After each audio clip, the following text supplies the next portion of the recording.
Go inside the world of the Starz original series Outlander with a deeper look into episode 111.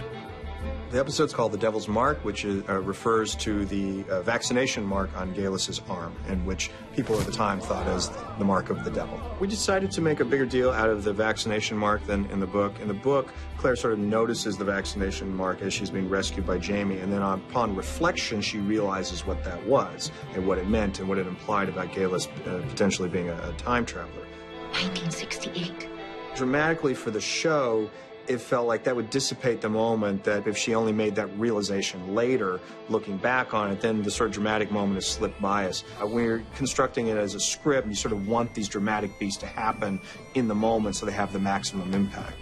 This whole episode is very important for the relationship of Geillis, Duncan, and Claire. You know, they've been sort of both wary of each other and realizing that each of them has a secret, and also sort of becoming friends at the same time. So it's always been a really interesting relationship.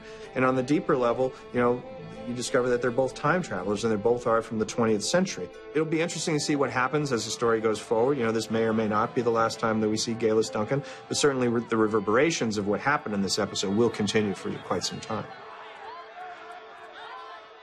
I think ever since Claire arrived in the 18th century, you've been wondering if she was ever going to tell anybody, you know, the truth. The big moment here, it's really Jamie's moment. It's really she's going to tell him, and how does he react? And it's a great shot of Sam, and I like watching the character sort of take in that information and try to sort of, you know, understand it and try to get settled with it.